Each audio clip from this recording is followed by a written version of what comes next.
Previously on Survive This Crit.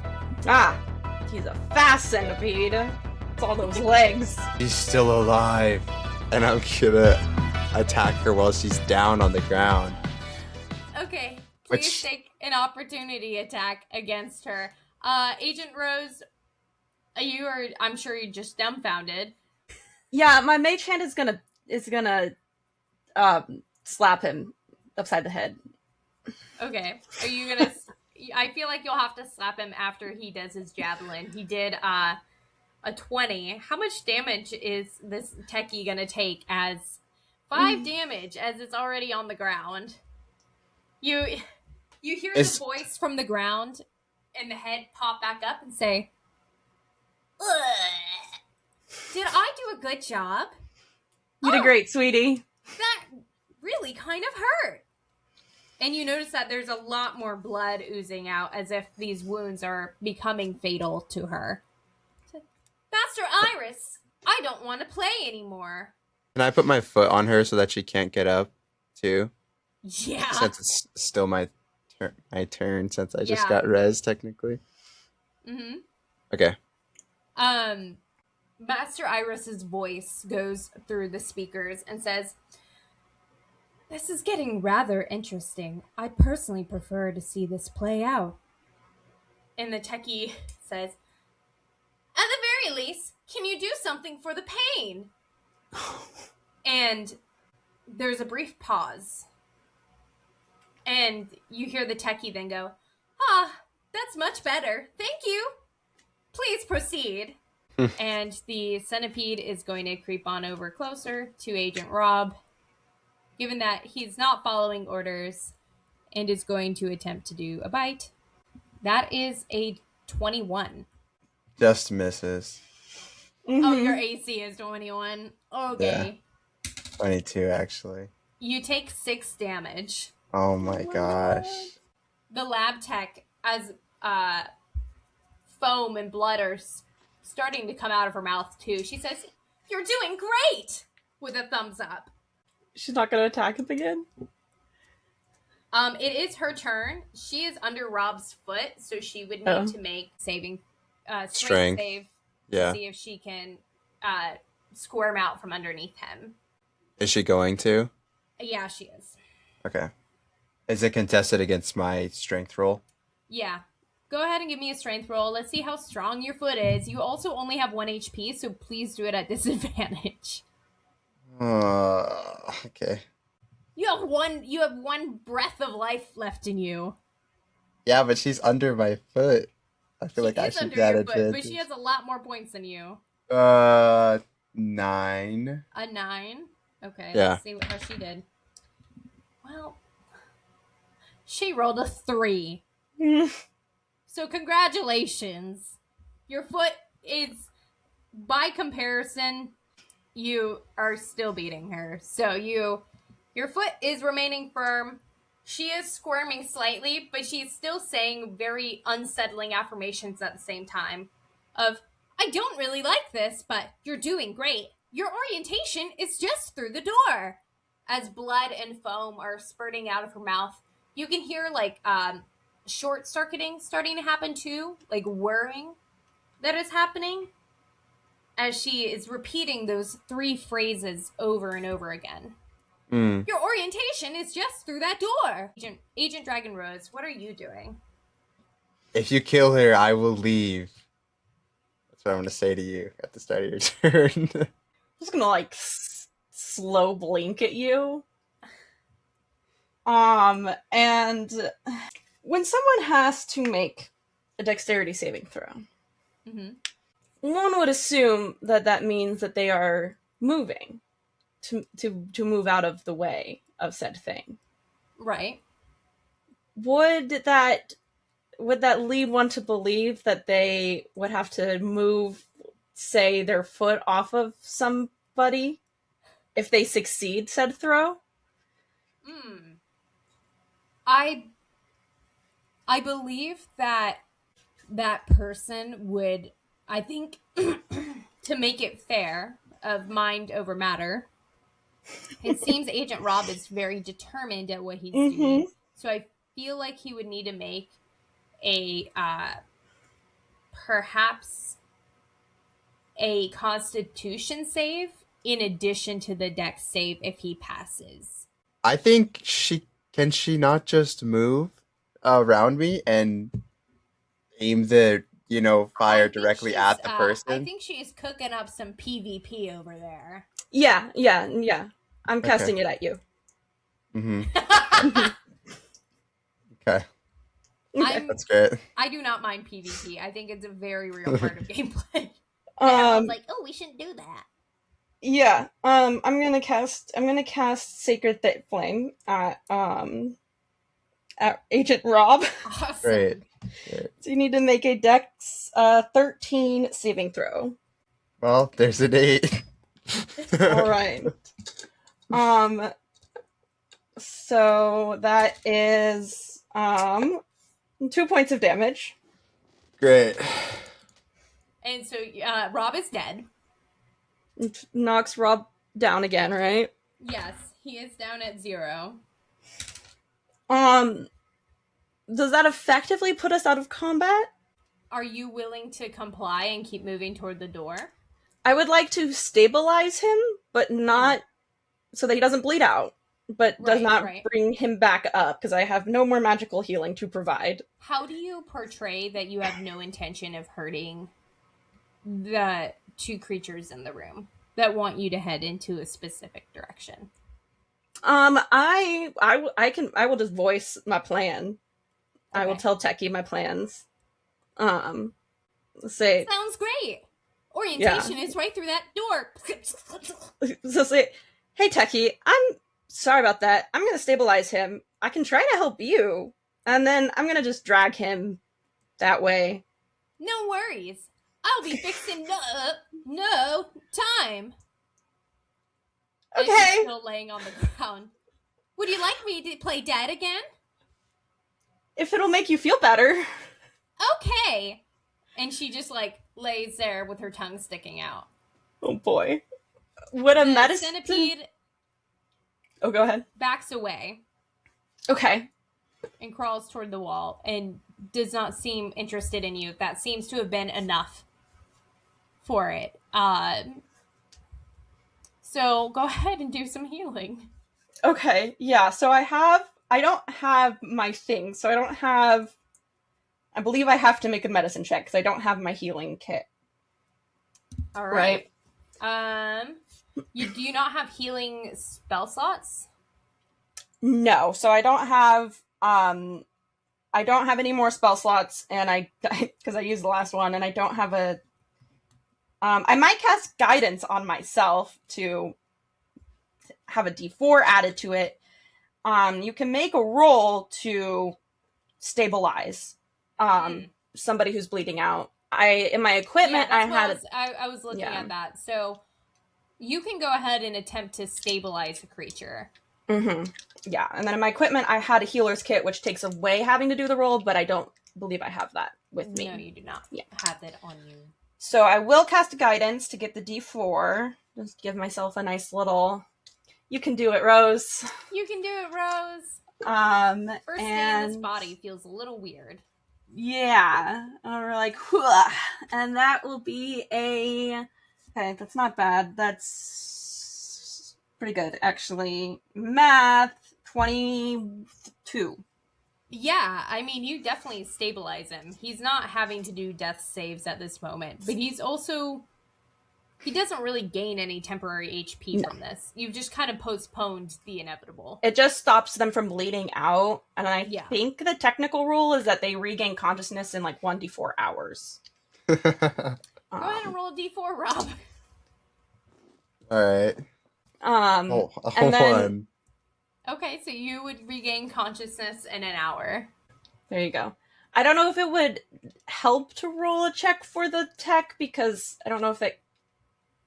Since it's just stabilizing. With a battered hand toward... Yeah. A bloodied hand toward the door. Get out. Says, just go. Do your orientation. I'll be fine. Okay, bye, Techie. I'll see you for lunch. I will very slowly, because I am not a very strong individual, drag him. Drag him all the way. Make our way. Like halfway through, I'm like, this would have been a lot easier if you had just not attacked her again. Just, like, and you go through the steel doorway. Mm-hmm. Love. You get there at 59 minutes. He wakes up, sees the television. Do you keep the door open behind you, or do you close it behind you? Or attempt to close it? How long does it take us to get there? It does not take an hour. It takes maybe like 5 to 10 minutes. And in the room, you see Iris tapping away on the black tablet that she's been messing with the entire game. She's like, well, agents, it's about time you have joined us. Please come and join us for orientation. He's unconscious. He's dead. Oh, well, I fear that will make orientation much easier for him then. Would you kindly join me at the desk? And she taps away on her iPad.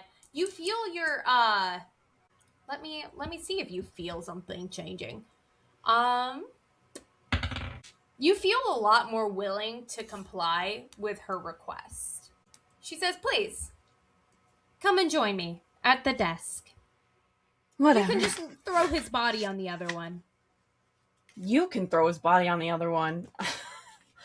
I'm too tired. I'm gonna go pull out my light pillow and I'm gonna... You've been carrying your pillow around the whole time? Yeah, heck yeah, I've been carrying my pillow around. It's the only thing I have. It's under her shirt, bro. That's all I've got. Yeah, I've got a chainmail shirt. Pillow. I was, yeah, it's my only weapon. Okay, so, where are you moving from here? I'll go to a desk. I'm leaving him there. She says, wonderful. Now you may have noticed your stats have been slightly altered throughout the day. Now, it's only your first day. If we had given you autonomy right away, we could have a rogue office on our hands, or in this case, a rogue Rob. It seems like he did it best for himself. Now first, we need to complete your onboarding paperwork. So over at the school desk where you are sitting, this whiteboard turns into a black and white pinwheel pattern. Mm-hmm. And it starts to spin. As you are sitting and getting comfortable with your pillow, Iris approaches you, black tablet in hand, and she uses manacles on the sides of the desk. She gently lifts your arms into the manacles. And do you resist at all as she's starting to clasp manacles shut on the desk? As she's starting to, I'll be like, can I just do one thing first? I'm sorry, we don't have time for bathroom breaks. Can I flip her tablet while she's talking? Can I just flip it out of her hands? Okay, can you do a sleight of hand? Yeah. That is a 17. I'm not trying to take it, though. I'm just trying to flip it. Like, hit it so that it just, like, tumbles out of her hands. Yeah. I'm just trying to be annoying. You're just trying to be annoying? Mm. Yeah. Valid. With a 17, it starts to tip out of her hands, but she's very protective of whatever information is on it. She manages to grab it as it is about to start flipping out of the air, snatches it back, and says, "Oh, honey, that is not how we do things around here. Would you like to try again? Would you like to participate in orientation?" I'm going to try to flip it again. Okay, give me another dexterity check. Natural 20! Unnatural. So what's interesting is based on the events of the day and based on other things that have been happening, that really felt more like a 16. But with a 16, you do knock it out of her hands. Amazing. and it clatters to the ground. She says, well, that was quite rude. Thanks for letting me try again. And I'll put my hands in the manacles. She locks your hands in the manacles, making them extra tight. She goes over to Agent Rob, and for a very petite woman, seems to lift a grown man with very little issues and lugs his unconscious body onto the desk. All right. And puts his hands in manacles as well. And as she's getting started, you notice that the pattern on the wall, the white and black swirling pattern on this wall, starts to spin as your manacles are locked in tightly. She says, the DEAD is an elite group of paranormal agents that is absolutely top secret. From this point on, what you remember of friends, family, loved ones from the outside world is controlled by us for your safety and theirs. Please give me a wisdom saving throw. Both of you, Agent Rob. You can hear this voice through your unconsciousness. 12. Your 12 really felt more like a 10.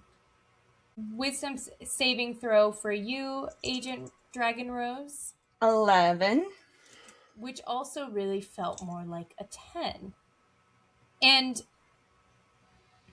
you feel compelled to say, Agent Rob, from the iPad, the tablet that she's holding, you hear Agent Rob's voice from it say, I comply.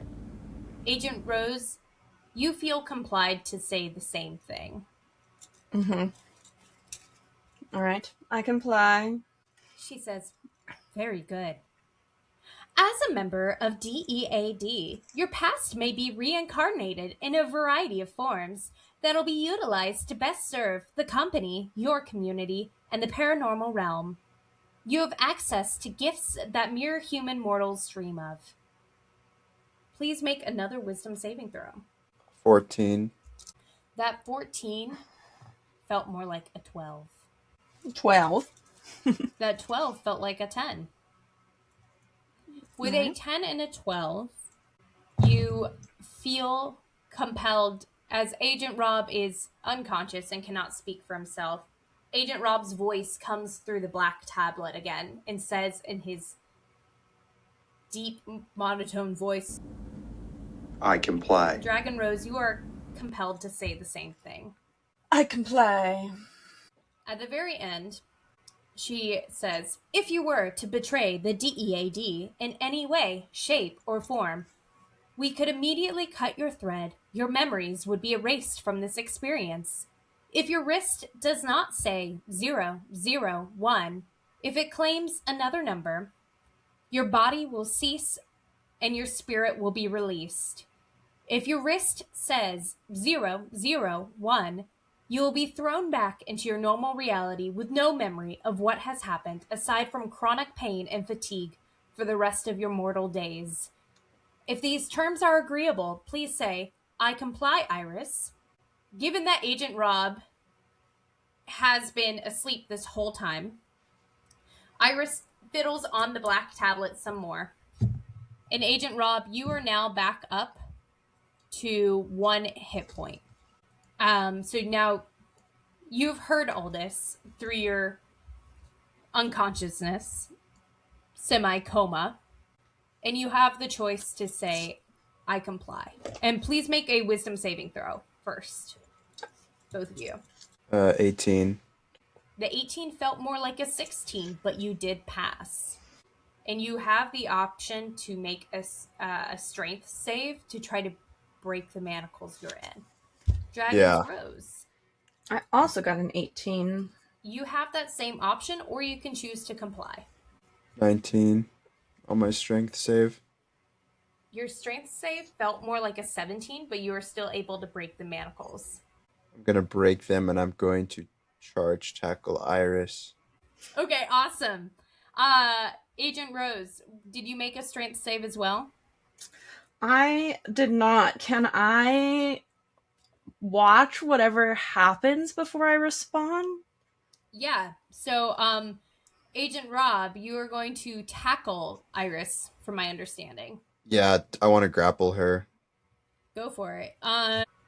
We are going to be creating a new initiative, but go ahead and make a grapple, which I believe is athletics. So. It's just a strength or a dexterity saving throw. Yes. So I think it's an 11 that she has to beat. And your strength modifier, you've been feeling really weakened down, especially given you have 1 HP. You are down. Your strength that she would have to beat with her dex would be 9, not 11. She got a 21. Oh my gosh, bro. She steps merely out of the way of you as you charge her, just tapping away on her iPad. And she takes one look at you, Agent Rob, and says, "Agent, go to sleep." And you are knocked unconscious just by those words alone, and you are asleep. Agent Dragon Rose, you have not decided if you comply. What would you like to do? Yeah, I'll just say I comply. She smiles and says, "Wonderful. Welcome to the DEAD. Now, Agent, go to sleep." And you find yourself in a deep and peaceful sleep, compared to Rob's less peaceful sleep. Can I have my pill? Now, your situations for waking up are quite different. Wonder why. Agent Rob, you find yourself in what appears to be a laboratory room on a stretcher when you wake up. Your hands and feet are manacled, and there's no one in the room but you. It appears that there are lots of cameras surrounding you, and a voice in the microphone that just said, "Agent, wake up." But you're completely alone in a dark, dark room. Agent Dragon Rose, you wake up in a bedroom very similar to the one you had woken up in previously, except there's only one bed. There, Alright. in a drawer next to you, you find clothing and you find equipment. You find a healer's kit, and you find a holy symbol.